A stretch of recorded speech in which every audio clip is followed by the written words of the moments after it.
आकाशवाणी नागपूर. राम औरंगाबादकर आपल्याला प्रादेशिक बातम्या देत आहे. ठळक बातम्या. भ्रष्टाचाराविरोधात झिरो टॉलरन्स हेच भारताचं धोरण असून भ्रष्टाचार निर्मूलन आणि पारदर्शक प्रशासन याकरता सरकार वचनबद्ध असल्याचं पंतप्रधानांचं प्रतिपादन. डिजिटल वैयक्तिक माहिती सुरक्षा विधेयकावर राष्ट्रपतींची स्वाक्षरी. प्रत्यक्ष कर संकलनात गेल्या वर्षीच्या तुलनेत यावर्षी 16% वाढ आणि विदर्भात विविध जिल्ह्यात मेरी माटी मेरा देश उपक्रम उत्साहात. भ्रष्टाचार विरोधात झिरो टॉलरन्स हेच भारताचं धोरण असून भ्रष्टाचाराचं निर्मूलन आणि पारदर्शक प्रशासनासाठी सरकार वचनबद्ध असल्याचं प्रतिपादन पंतप्रधान नरेंद्र मोदी यांनी केलं. G20 देशांच्या भ्रष्टाचार विरोधी कार्यगटाच्या मंत्रिस्तरीय बैठकीला ते दूरस्थपणे संबोधित करत होते. भ्रष्टाचाराला आळा घालण्यासाठी आंतरराष्ट्रीय स्तरावर सहकार्य आवश्यक असल्याचं त्यांनी अधोरेखित केलं. भारताच्या पूर्व भागात देशाच्या प्रगतीचं इंजिन बनण्याची क्षमता असल्याचं पंतप्रधान नरेंद्र मोदी यांनी म्हटलं आहे. पश्चिम बंगालमध्ये कोळघाट इथं भारतीय जनता पार्टीतर्फे आयोजित क्षेत्रीय पंचायती राज परिषदेचं दूरस्थ पद्धतीनं उद्घाटन करताना ते बोलत होते. विरोधकांच्या इंडिया आघाडीवर त्यांनी घणाघाती टीका केली. पश्चिम बंगालमधील अलीकडेच झालेली पंचायत निवडणूक रक्तरंजित होती असं ते म्हणाले. भाजपा अध्यक्ष JP नड्डा कार्यक्रमाला उपस्थित होते.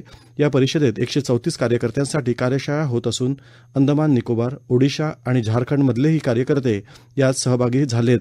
लोकसभेच्या आगामी निवडणुकीच्या दृष्टीनं तयारीचा आढावा घेण्याकरता पक्षाध्यक्ष नड्डा बंगाल भाजपा गाभा समितीची बैठक घेणार आहेत. पुण्यातील वाहतूक कोंडी दूर करण्यासाठी पुण्यात 50,000 कोटींचे पूल हे रस्ते वाहतूक आणि महामार्ग विभागातर्फे उभारण्यात येतील आणि पुणे बंगळुरू आणि पुणे संभाजीनगर हे दोन्ही रस्ते प्रकल्पही लवकरच पूर्ण करण्यात येतील असं प्रतिपादन केंद्रीय रस्ते वाहतूक आणि महामार्ग मंत्री नितीन गडकरी यांनी केलं. पुणे शहरात NDA चौकातील राष्ट्रीय महामार्ग क्रमांक 48 वरील एकात्मिक पायाभूत सुविधा आणि रस्ते विकास प्रकल्प तसंच खेड आणि मंचर रस्ता चौपदरीकरणाच्या लोकार्पण कार्यक्रमात ते बोलत होते. यावेळी उपमुख्यमंत्री द्वय देवेंद्र फडणवीस, अजित पवार, राज्याचे उच्च आणि तंत्र शिक्षण मंत्री तथा जिल्ह्याचे पालकमंत्री चंद्रकांत दादा पाटील, विधान परिषदेच्या उपसभापती डॉ. नीलम गोरे आदी उपस्थित होत्या. केंद्रीय मंत्री गडकरी म्हणाले, येणाऱ्या काळात पुणे हे देशाच्या विकासाचं केंद्र होणार असून अनेकांना रोजगार देणारं आहे. महाराष्ट्रातील सर्वाधिक वेगानं विकसित होणारं शहरही पुणेच आहे. 24 तास पाणी आणि उत्तम रस्ते पुण्यासाठी आवश्यक आहेत. संसदेच्या दोन्ही सभागृहांनी मंजुरी दिल्यानंतर आज राष्ट्रपती द्रौपदी मुर्मू यांनी DPDP बिल अर्थात डिजिटल वैयक्तिक डेटा संरक्षण विधेयक 2023 वर स्वाक्षरी केली. DPDP विधेयक 9 ऑगस्ट रोजी राज्यसभेत एकमतानं तर लोकसभेत 7 ऑगस्ट रोजी आवाजी मतदानानं मंजूर केलं होतं.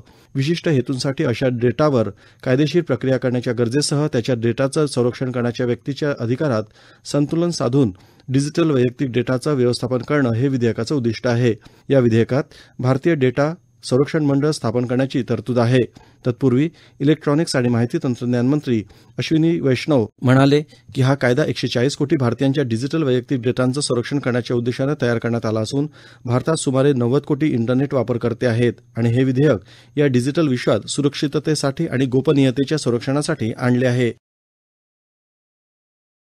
राज्याच्या कारागृहातल्या विशिष्ट प्रवर्गाच्या बंद्यांना स्वातंत्र्याच्या अमृत महोत्सवानिमित्त 3 टप्प्यांमध्ये विशेष माफी देण्यात येणार आहे. यानुसार येत्या 15 ऑगस्ट रोजी तिसऱ्या टप्प्याअंतर्गत 186 बंद्यांना विशेष माफी देण्यात येणार आहे.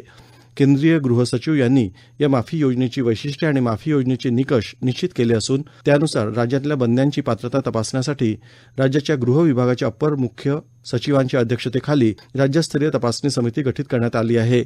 या समितीमार्फत शिफारस करण्यात आलेल्या बंद्यांच्या माफी प्रस्तावास राज्यपाल यांच्याकडून मान्यता देण्यात आली. अशा प्रकारे 3 टप्प्यांमध्ये एकूण 581 बंद्यांना विशेष माफी देऊन कारागृहातून मुक्त करण्यासंबंधीची कार्यवाही राज्य शासनातर्फे करण्यात आली. या प्रादेशिक बातम्या आपण आकाशवाणीच्या नागपूर केंद्रावरून ऐकत आहात. आमच्या केंद्रावरील सर्व बातम्या ऐकण्यासाठी आणि ताज्या घडामोडी जाणून घेण्यासाठी Marathi news Nagpur all India radio या आमच्या YouTube चॅनलला नक्की सबस्क्राईब करा. प्रत्यक्ष कर संकलनात गेल्या वर्षीच्या तुलनेत यावर्षी 16% वाढ नोंदवण्यात आली. यंदा 10 ऑगस्टपर्यंत 6,53,000 कोटी रुपये इतकं सकल कर संकलन झालं असून परतावा दिल्यानंतर निव्वळ प्रत्यक्ष कर संकलन 5,84,000 कोटी रुपये झालं. ते गेल्या वर्षीच्या याच कालावधीतल्या निव्वळ संकलनापेक्षा 17% जास्त आहे. 1 एप्रिल ते 10 ऑगस्ट या कालावधीत परताव्यापोटी 69,000 कोटी रुपये देण्यात आले असून हा परतावा गेल्या वर्षात याच कालावधीत जारी केलेल्या परताव्याच्या तुलनेत 3.73% जास्त आहे. स्वतंत्रता दिवसाच्या निमित्ताने केंद्रीय संचार ब्युरो, क्षेत्रीय कार्यालय नागपूरच्या वतीनं स्वातंत्र्याचा अमृत महोत्सव, सेवा सुशासनाचे 9 वर्ष, मेरी माटी मेरा देश, हर घर तिरंगा इत्यादी विषयांवर आधारित मल्टीमीडिया छायाचित्र प्रदर्शनी नबीरा विद्यालय काटोल इथं आयोजित करण्यात येत आहे. हे प्रदर्शन 14 ते 16 ऑगस्ट 2023 पर्यंत सकाळी 9 ते सायंकाळी 7 वाजेपर्यंत सर्वांसाठी निःशुल्क सुरू राहणार आहे. यावेळी सांस्कृतिक कार्यक्रम, गीत, नाटक पथकाद्वारे जनजागृती कार्यक्रमाचं आयोजन करण्यात येणार आहे. सदर प्रदर्शनीचं उद्घाटन 14 ऑगस्ट रोजी सकाळी 10 वाजता राष्ट्रसंत तुकडोजी महाराज विद्यापीठाचे कुलगुरू सुभाष चौधरी यांच्या हस्ते होणार असल्याची माहिती केंद्रीय संचार ब्युरो, क्षेत्रीय कार्यालय आणि पत्रसूचना कार्यालयाचे उपसंचालक शशीन राय यांच्या वतीनं कळविण्यात आलं. शासकीय सुट्टी आणि त्यानंतर श्रावण पर्व काळासाठी होणारी गर्दी बघता नाशिक जिल्ह्यातील त्र्यंबकेश्वर मंदिरात आजपासून महत्त्वाच्या व्यक्तींचे म्हणजेच व्हीआयपी दर्शन बंद करण्यात आले असून केंद्र आणि राज्य स्तरावरील राजशिष्टाचार म्हणून येणाऱ्या महत्त्वाच्या व्यक्तींना विशेष दर्शनाचा लाभ दिला जाणार आहे.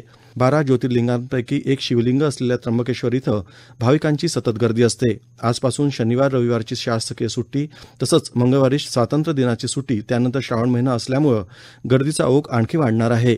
या पार्श्वभूमीवर हा निर्णय घेण्यात आला असून त्र्यंबकेश्वर इथं सध्या 200 रुपये शुल्क घेऊन अतिमहत्त्वाचे व्यक्ती म्हणून दर्शन दिले जात असते. दररोज 15,000 भाविक या मंदिरात दर्शन घेतात. अतिरिक्त साठ्यातील कांद्याची विक्री करण्याचा निर्णय केंद्रीय ग्राहक व्यवहार विभागानं घेतला असून विभागाचे सचिव रोहित कुमार सिंह यांनी नाफेड आणि राष्ट्रीय सहकारी ग्राहक संघाच्या व्यवस्थापकीय संचालकांसोबतच्या बैठकीनंतर हा निर्णय घेतला. ज्या प्रदेशात कांद्याच्या किरकोळ किमती या देश पातळीवरील किमतीच्या सरासरीपेक्षा जास्त आहेत अशी राज्ये किंवा केंद्रशासित प्रदेशांमधील प्रमुख बाजारपेठात हा कांदा विक्री करण्यात येणार आहे. चालू वर्षात बफर साठ्यासाठी एकूण 3 लाख मेट्रिक टन कांदा खरेदी करण्यात आला असून परिस्थितीनुसार गरज भासल्यास हा साठा आणखी वाढवला जाणार आहे. विदर्भाच्या विविध जिल्ह्यात मेरी माटी मेरा देश अभियान उत्साहात साजरं केलं जात आहे. भारतीय स्वातंत्र्याचा अमृत महोत्सव उपक्रमाचा सांगता सोहळा कालपासून संपूर्ण देशभर उत्साहात साजरा करण्यात येत आहे. याच उपक्रमाअंतर्गत राष्ट्रनिर्मितीसाठी माझी माती माझा देश अभियान राबविण्यात येत असून अकोल्यातील डॉ. पंजाबराव देशमुख कृषी विद्यापीठाच्या अधिकारी, कर्मचारी, विद्यार्थ्यांनी पंचप्रणची शपथ घेत राष्ट्रनिर्मितीच्या या कार्यात आपला सहभाग दर्शवला आहे. माझी माती माझा देश आणि हर घर तिरंगा अभियानाअंतर्गत चंद्रपूर मनपातर्फे आज सकाळी 8 वाजता गांधी चौक आझाद बगीचा दरम्यान भव्य तिरंगा रॅली काढण्यात आली. जिल्हाधिकारी विनय गौडा, जिल्हा परिषद कार्यकारी अधिकारी विवेक जॉन्सन आणि आयुक्त विपिन पालीवाल यांच्या हस्ते हिरवी झेंडी दाखवून रॅलीस प्रारंभ करण्यात आला. सर्व शालेय मुलांनी हातात राष्ट्रध्वज उंचावून मनपा कार्यालय गांधी चौक येथून आझाद बगीचापर्यंत मार्गक्रमण केलं. देशासाठी बलिदान देणाऱ्या शूर स्वातंत्र्य सैनिक आणि देशाचे संरक्षण करणाऱ्या आजी माजी सैनिकांचा सत्कार हा मातृभूमीचा सन्मान आहे असा गौरवोद्गार काढून मेरी माटी मेरा देश अभियान लोकचळवळ व्हावी असं आवाहन राज्याचे मृद आणि जलसंधारण मंत्री तथा पालकमंत्री संजय राठोड यांनी यवतमाळ इथं केलं. दारव्हा नगर परिषदेमार्फत आयोजित मेरी माटी मेरा देश अभियानाअंतर्गत शूरवीर स्वातंत्र्य सैनिक माजी सैनिकांचा सन्मान सोहळा छत्रपती शिवाजी महाराज स्टेडियम इथं पार पडला. अकोला जिल्ह्यात युरियाची कृत्रिम टंचाई निर्माण झाली असून शेतकऱ्यांची खतासाठी धावधाव सुरू आहे. त्यात युरिया खताची साठवणूक करून शेतकऱ्यांना जादा दरानं विक्री केला जात असल्याचा प्रकार अकोल्यास उघडकीस आला. त्यामुळे कृषी विभागानं सतर्कता दाखवीत युरिया खत विक्री करणाऱ्या कृषी निविष्ठा केंद्रांची तपासणी सुरू केली आहे. शेतकऱ्यांची फसवणूक टाळण्यासाठी आता कृषी विभागातील कर्मचाऱ्यांच्या उपस्थितीत युरियाचे शेतकऱ्यांना वितरण होणार असल्याची माहिती जिल्हा अधीक्षक कृषी अधिकारी शंकर किरवे यांनी दिली. चेन्नई इथं आशिया चषक पुरुष हॉकी स्पर्धेच्या अंतिम फेरीत आज भारत मलेशिया आमनेसामने खेळतील. काल भारतानं उत्कृष्ट खेळाचं प्रदर्शन करत उपांत्य फेरीत जपानला 5-0 अशा गोल फरकानं पराभूत केलं. दुसऱ्या उपांत्य फेरीत मलेशियानं दक्षिण कोरियाला 2-6 अशा गोल फरकानं हरवलं. आज तिसऱ्या स्थानासाठी जपान आणि दक्षिण कोरिया यांच्या दरम्यान सामना होईल. केंद्रीय युवा व्यवहार आणि क्रीडा मंत्री अनुराग सिंह ठाकूर अंतिम सामन्यादरम्यान उपस्थित राहतील. भारत आणि वेस्ट इंडिज दरम्यान T20 क्रिकेट सामन्याच्या मालिकेतला चौथा सामना आज अमेरिकेतल्या लॉडर हिल या स्टेडियमवर खेळला जाणार आहे. भारतीय प्रमाण वेळेनुसार रात्री 8 वाजता हा सामना सुरू होईल. याआधी 3 सामन्यांमध्ये वेस्ट इंडिजनं 2 सामने जिंकले तर भारतानं 1 सामना जिंकला आहे. भारताला आजचा सामना जिंकून बरोबरी साधण्याची संधी आहे. याबरोबरच हे प्रादेशिक बातमीपत्र संपलं. नमस्कार.